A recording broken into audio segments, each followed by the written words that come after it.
नमस्कार, स्वागत है झारखंड और देश दुनिया की बड़ी खबरों में। झारखंड के युवाओं के लिए बड़ी खुशखबरी, सेना में भर्ती का सुनहरा मौका। झारखंड की राजधानी रांची के मोराबादी मैदान में 1 जुलाई से भर्ती रैली निकाली गई है। अग्निपथ योजना के तहत झारखंड के पुरुष युवाओं को सेना में भर्ती का सुनहरा मौका दिया जा रहा है। खबरों को माने तो यह भर्ती रैली 9 दिनों की होगी, यानी 1 जुलाई से भर्ती रैली शुरू होगी जो 9 जुलाई तक चलेगी। बता दें कि इस भर्ती रैली में केवल पुरुष उम्मीदवार ही शामिल हो सकेंगे। खबरों को माने तो इस भर्ती रैली में झारखंड के सभी 24 जिलों के पुरुष उम्मीदवार शामिल हो सकेंगे। खबरों को माने तो अभ्यर्थियों के रजिस्टर्ड मेल आईडी पर 12 जून को भर्ती कार्यालय की ओर से प्रवेश पत्र दिया गया है। बताया जा रहा है कि अभ्यर्थियों को प्रवेश पत्र पर दी गई तिथि, समय और बताए गए स्थान पर उपस्थित होना होगा। झारखंड में मुख्यमंत्री मेधा छात्रवृत्ति योजना में छात्रों की नहीं है रुचि। झारखंड में मुख्यमंत्री के नाम से चल रही मेधा छात्रवृत्ति योजना को लेकर छात्रों में रुचि नहीं दिखाई दे रही है। ऐसा इसलिए क्योंकि 2023 के लिए गए आवेदन में 12 जिले ऐसे हैं जहां महज 10% ही आवेदन आए हैं।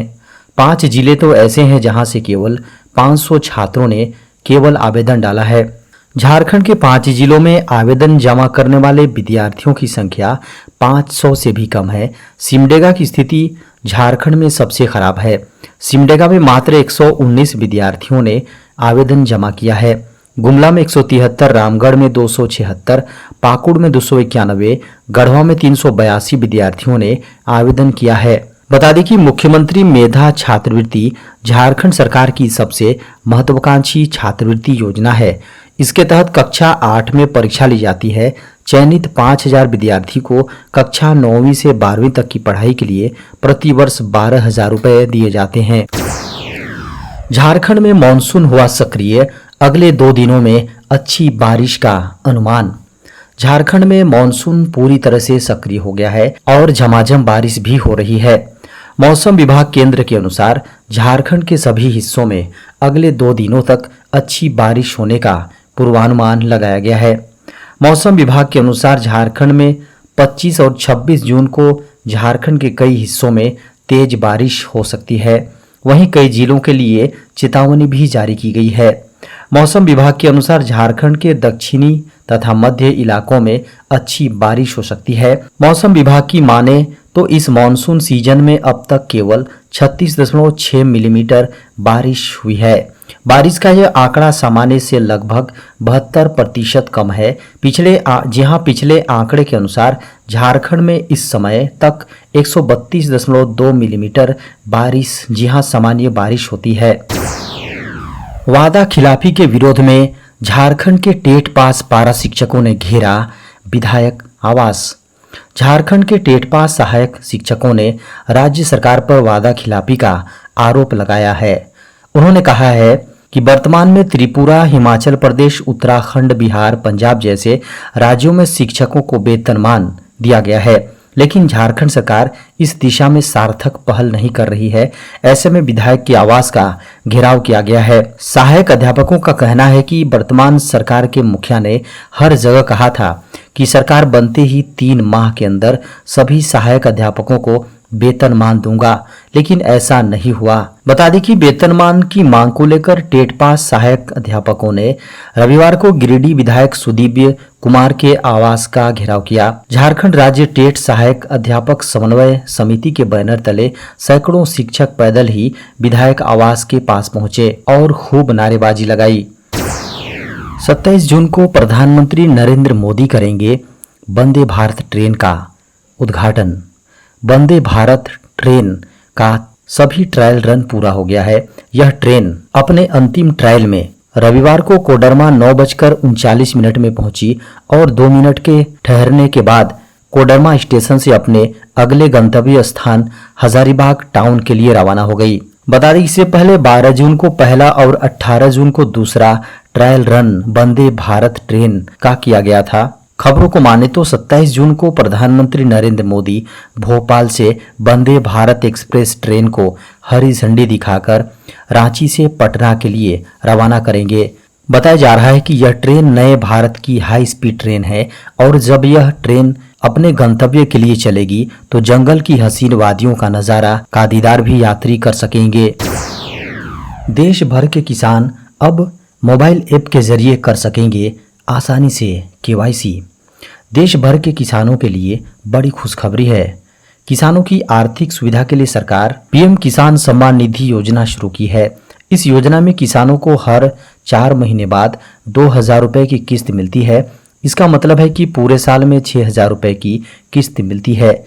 इस योजना का लाभ पाने के लिए किसानों को अपनी ई-केवाईसी कराना अनिवार्य है। बता दें कि सरकार ने अब ई-केवाईसी के लिए एक ऐप भी लॉन्च किया है। इस मोबाइल ऐप के जरिए किसान अब आसानी से ई-केवाईसी करा सकेंगे। कई लोग ई-केवाईसी के लिए किसानों से पैसे भी लेते थे। साथ ही सरकार को इस योजना के तहत कई फर्जी खबर सुनने को मिली थी, जिसके कारण से किसानों को कई तरह की परेशानियों का सामना भी करना पड़ता है। बता दें कि इस मोबाइल ऐप का नाम है पीएम किसान मोबाइल ऐप। यह पूरी तरह से फेस ऑथेंटिकेशन फीचर वाला ऐप है। इस ऐप में किसानों के चेहरे वेरीफाई होते हैं, जिसके बाद किसानों को इस योजना का लाभ मिलता है। 1 जुलाई से केंद्रीय कर्मचारियों की बढ़ जाएगी सैलरी। महंगाई राहत में बढ़ोतरी का इंतजार कर रहे देश के 1 करोड़ से ज़्यादा केंद्रीय कर्मचारियों और पेंशनर्स के लिए अच्छी खबर है। केंद्रीय कर्मचारियों के महंगाई भत्ते का आकलन AICPI इंडेक्स के आधार पर होता है। AICPI इंडेक्स में एक बार फिर वृद्धि दर्ज की गई है। यह इंडेक्स जनवरी में 132.8 अंक पर रहा था, जो फरवरी महीने में 0.1 अंक कम होकर 132.7 अंक पर आ गया। वहीं मार्च महीने के दौरान यह आंकड़ा 0.6 अंक बढ़कर 133.3 अंक पर पहुंच गया है, जबकि अप्रैल में 0.9% AICPI पॉइंट बढ़कर 134.2 हो चुका है। बता दें कि DA और DR में साल में 2 बार समीक्षा की जाती है, पहला जनवरी तो दूसरा जुलाई में। ऐसे में उम्मीद की जा रही है कि DA DR में अगली बढ़ोतरी जुलाई के महीने में होगा। फिलहाल केंद्रीय कर्मचारियों का महंगाई भत्ता यानी DA 42% है, जो जनवरी 2023 से ही लागू है। अब CA बनने के लिए 2 वर्ष की करनी होगी आर्टिकलशिप। CA की तैयारी कर रहे उम्मीदवारों के लिए बड़ी खबर है। Institute of chartered accountants of India यानी ISCAI ने चार्टर्ड अकाउंटेंट्स के लिए एजुकेशन और ट्रेनिंग की नई योजना तैयार की है, जिसमें फाइनल परीक्षा से पहले होने वाली आर्टिकलशिप की ड्यूरेशन अब 2 साल कर दी गई है। पहले आर्टिकलशिप की ड्यूरेशन 3 साल होती थी। यह योजना 1 जुलाई से इम्प्लीमेंट कर दी जाएगी। नई योजना में CA लास्ट ईयर के एग्जाम में multi disciplinary case study paper को कंपलसरी किया गया है। खबरों को माने तो institute of chartered accountants of India ने कई स्टेक होल्डर्स की राय के बाद इंटरनेशनल एजुकेशन स्टैंडर्ड और नेशनल एजुकेशन पॉलिसी 2020 यानी NEP को कंसीडर करते हुए एजुकेशन और ट्रेनिंग की योजना तैयार की है। इसे जो भी CA तैयार होंगे वह स्किल्ड और प्रोफेशनल होंगे। CA इंटर और फाइनल लेवल पर हर सब्जेक्ट में 30 मार्क्स के लिए इस केस स्टडी से जुड़े ऑब्जेक्टिव क्वेश्चन के जरिए वैल्यूएशन होगा। देश में कोविड-19 के उपचाराधीन मरीजों की संख्या बढ़कर हुई 1670। देश में एक दिन में कोविड-19 संक्रमण के 80 नए मामले सामने आने के बाद देश में अभी तक संक्रमित हुए लोगों की संख्या बढ़कर 4,49,93,952 हो गई है। वहीं उपचाराधीन मरीजों की संख्या 1653 से बढ़कर 1670 हो गई है। केंद्रीय स्वास्थ्य मंत्रालय की ओर से रविवार सुबह 8 बजे जारी ताज़ा आंकड़ों के अनुसार देश में कोरोना वायरस संक्रमण से जान गंवाने वाले लोगों की कुल संख्या बढ़कर 5,31,903 हो गई है। ताज़ा आंकड़ों के अनुसार भारत में मरीजों के रिकवर होने की राष्ट्रीय दर 98.8%, जी हां 81% दर्ज की गई है। देश में अभी तक कुल 4,44,60,379 लोग संक्रमण से रिकवर हो चुके हैं, जबकि कोविड-19 से मृत्यु दर 1.18% है। स्वास्थ्य मंत्रालय की वेबसाइट्स के अनुसार भारत में राष्ट्रव्यापी टीकाकरण अभियान के तहत अभी तक कोविड-19 रोधी टीकों की 220.66 करोड़ खुराक दी जा चुकी है।